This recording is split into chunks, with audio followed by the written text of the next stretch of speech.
أعوذ بالله من الشيطان الرجيم. بسم الله الرحمن الرحيم. ألم نشرح لك صدرك ووضعنا عنك وزرك الذي أنقض ظهرك ورفعنا لك ذكرك فإن مع العسر يسرا إن مع العسر يسرا فإذا فرغت فانصب وإلى ربك فارغب. یہ سورۃ الانشراح یہ مکی ہے، اس میں 8 آیتیں. شروع اللہ کے نام سے جو بڑا مہربان نہایت رحم والا ہے. الم نشرح لک صدرک، کیا ہم نے آپ کا سینہ آپ کے لیے نہیں کھول دیا. ووضعنا عنک وزرک، اور ہم نے آپ سے آپ کے بوجھ کو ہٹا دیا. پہلی آیت کریمہ میں جو سینے کا کھولنے کا جو تذکرہ ہے، مطلب اس کا یہ ہے کہ اللہ کے نبی صلی اللہ علیہ وسلم کے پاس جب وحی آتی تھی تو آپ کو بڑا بوجھ لگتا تھا، بہت بھاری رہتی تھی طبیعت. تو اللہ رب العالمین نے سورۃ کریمہ کی پہلی آیت میں بیان کیا اس چیز کو کہ ہم اس بوجھ کو آپ کے سینے کو اس کے لیے کھول دیا. یعنی اس دین کی تبلیغ میں جس قدر آپ کو بھاری وہ علم و حکمت آپ کو نواز دی، جس کی وجہ سے آپ اس بوجھ کو اٹھا سکتے ہو. اور وحی کے ذریعے سے جو بوجھ آپ کو محسوس ہوتا تھا، آہستہ آہستہ وہ ہلکا پڑ گیا تھا. ابتدا میں بہت بھاری تھا، پھر آہستہ آہستہ اللہ تعالیٰ نے جب یہ آیات نازل کی ہیں، سینے کو کھولنے کا تذکر آیا ہے، تو پھر وہ کھل گئی. جیسا کہ حضرت موسیٰ علیہ السلام نے بھی دعا کی تھی، رب اشرح لی صدری، کہ میرے رب میرے دل کو کھول دے، میرے سینے کو کھول دے. تو یہ بھی دعا اسی کی قبیل کی ہے کہ اللہ تعالیٰ نے فرمایا کہ ہم نے آپ کے سینے کو کھول دیا. یعنی آپ اس دین کی، اور یہ بھی لکھا ہے، اور آپ اس دین کے فریضے کی ادائیگی میں حالات چونکہ ناموافق تھے. ابتدا میں دشمنوں کی طرف سے مخالفتیں بہت تھیں، اور آپ کا مشن یہ تھا کہ اس دین کو ہر پکے اور کچے گھر تک کیسے پہنچایا جائے. تو آہستہ آہستہ وقت گزرتا گیا اور یہ اللہ تعالیٰ نے ہلکا کر دیا آپ کا. وَوَضَعْنَا عَنْكَ وِزْرَكَ، اور ہم نے آپ سے آپ کا بوجھ ہلکا کر دیا، ہٹا دیا، ہلکا کر دیا. اور یہ بوجھ کو جو ہٹانا ہے، اور وہ یہ ہے جو ابھی آپ کو بتلایا ہے کہ اللہ کے نبی صلی اللہ علیہ وسلم بہت زیادہ فکر مند رہتے تھے. ہر وقت آپ پر یہی چیز سوار تھی کہ کیسے ہر انسان جو ہے اس جو ہے دینی محنت میں جڑ جاوے، دین اور اللہ کے ماننے والا بن جاوے. اور پھر جو ہے اس کے اثرات یہ ہوئے کہ جس وقت میں آپ مکہ سے گئے ہیں اور مدینہ میں آپ بسے ہیں، جس وقت آپ مکہ سے ہجرت کی ہے تو بڑی چھوٹی جماعت آپ کے ساتھ، اور جب آپ مکہ فتح کرنے آئے ہیں 10,000 کا لشکر آپ کے ساتھ موجود تھا، جو آپ کے ہر اشارے پر مر مٹنے والے. یعنی 8 سال کے عرصے میں اتنی بڑی تعداد اللہ تعالیٰ نے آپ کو نواز دی، آپ کے لیے پیش کر دی. اور یہ ہے آپ کے بوجھ کو ہلکا کرنا. یہی چیز تھی آپ پر کہ وہ کیسی محنت کروں، کس طرح کروں کہ لوگ اس کو اپنا کام سمجھ لیں. الذی انقض ظہرک، جس نے وہ بوجھ ہلکا کیا نا، جس نے آپ کی کمر کو توڑ دیا. جس بوجھ نے آپ کی کمر کو توڑ دیا، یعنی آپ پر بڑی جو ذمہ داری تھی، اور ذمہ داری کو آپ بہت زیادہ گراں محسوس کرتے تھے، اور اسی کی لگن رہتی تھی. اور یہ اللہ تعالیٰ نے اپنے نبی کو جو ہے یہ چیز نواز دی تھی کہ آپ کا دشمن تو کوئی تھا ہی نہیں. آپ کا دشمن کوئی نہیں تھا آپ کی نظر میں. صرف دشمن تھا تو وہ جو اللہ کے احکامات کو توڑے. علیہ باللہ کوئی جو ہے مرتد ہو جائے، پھر آپ کی سخت اللہ کے احکام کو توڑنے والے، آپ کا چہرہ ایسا ہو جاتا ہے جیسے انار کے عرق نچوڑ دیا گیا. غصہ اس قدر ذاتی معاملات میں آپ کبھی کسی سے کوئی رنجش نہیں، ذاتی معاملات میں کسی نے گردن پکڑ لی یا کسی نے کالر پکڑ لی یا کسی نے گالی دے لی، آپ کو کبھی غصہ نہیں آتا، آپ دشمن تھے ہی نہیں آپ کا کوئی۔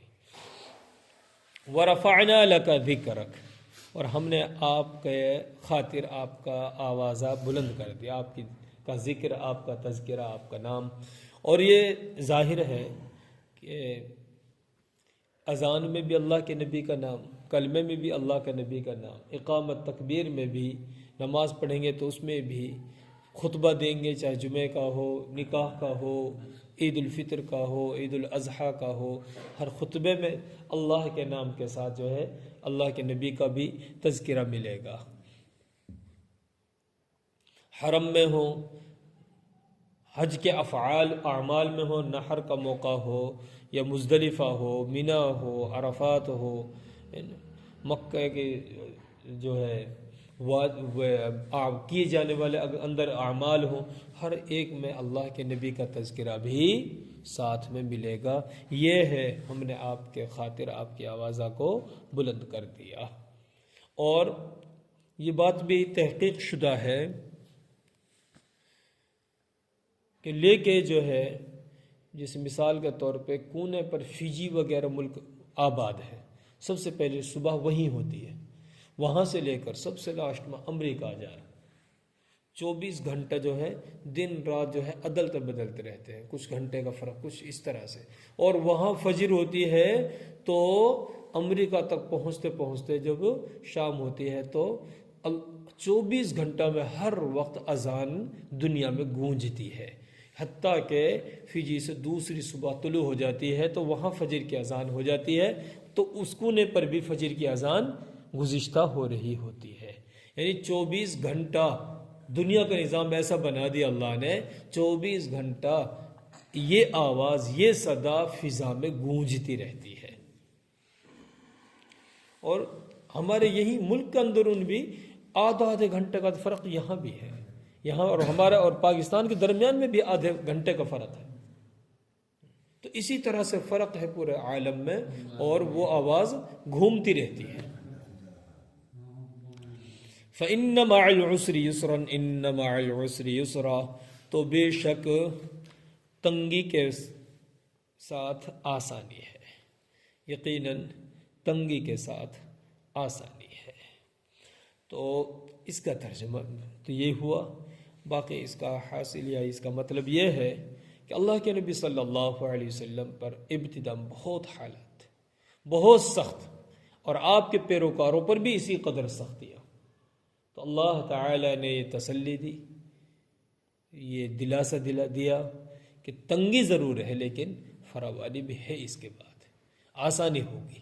یہ آپ کو تسلی دی، آپ کو جو ہے آپ کے ماننے والوں کے لیے اللہ کے نبی نے یہ آیات پیش کری کہ اللہ کا فرمان یہ ہے، یقیناً آسانی ہوگی، کچھ سختیاں ہوتی ہیں، تو ابتدائی جو حالات ہو ان سے انسان جو ہے گھبرا کر جو پیچھے نہیں ہٹنا چاہیے۔ یقیناً اللہ کے یہاں سے اگر تنگی ہے تو اس کے بعد آسانی ضرور ہے۔ اور پھر اس کی آسانی بھی دیکھی، ابتدا میں تنگی کیسی؟ حضرت ابو ہریرہ رضی اللہ عنہ جیسا صحابی، تنگی کا عالم یہ تھا کہ بے ہوش ہو جاتے بھوک کی وجہ سے۔ کہتے ہیں خود صحابی رسول کہتے ہیں کہ لوگ سمجھتے کہ ابو ہریرہ کو مرگی ہے، گردن پر پیر رکھتے، لیکن کسی کو کیا پتا کہ ابو ہریرہ کو تو مرگی نہیں بلکہ بھوک نے اس حد تک پہنچا دیا ہے کہ بے ہوش ہو کر گر جائے۔ یہ تو تنگی ان کی۔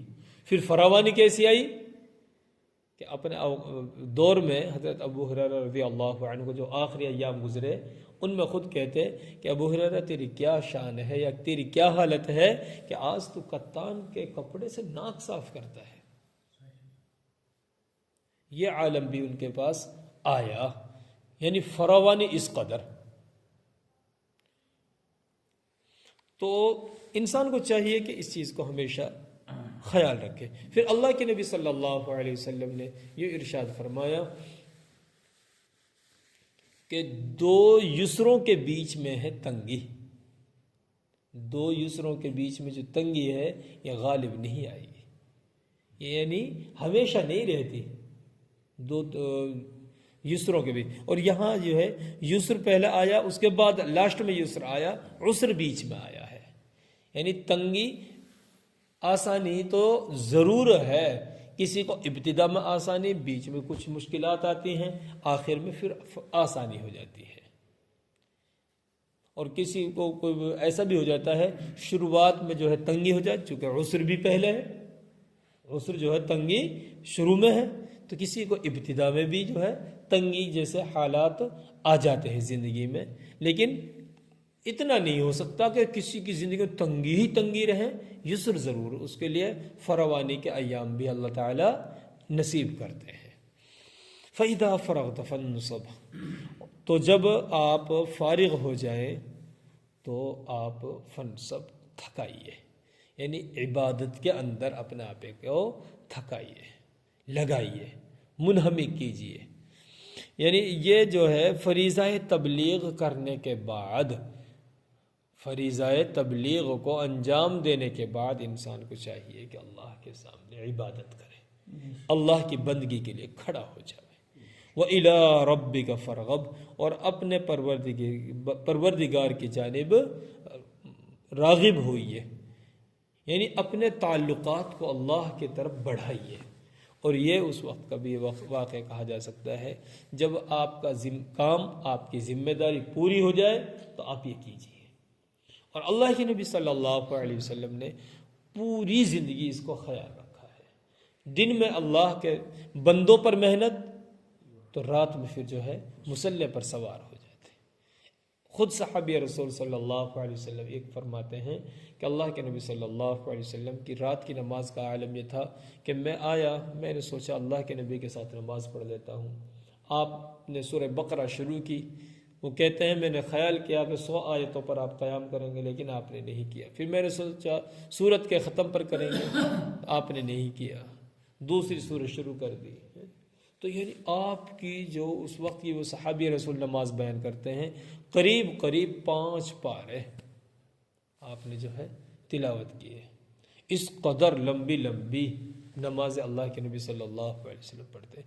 یہ ہے اپنے آپ کو عبادت میں تھکانا. اللہ ہمیں بھی عمل کی توفیق دے دے بھائی، اور کچھ حصہ ہمیں جناب رسول اللہ صلی اللہ علیہ وسلم کے تبلیغ کی، اسی طرح سے آپ کی جو ہے عبادت میں سے ہمیں نصیب فرماوے. دیکھو ہم شما کی حیثیت تو نہیں کہ آپ کی جو ہوڑ کر سکے یا آپ کے برابر جو ہے کر سکے، لیکن اتنا ضرور کرنا چاہیے انسان کو کہ وہ جو ہے کچھ حد تک جو ہے عبادات میں اور تبلیغ میں اپنے آپ کو کھپائے، اپنے آپ کو لگائے. اللہ عمل کی توفیق عطا فرمائے، اللہ دین کی سب نصیب فرمائے. وما علینا الا البلاغ.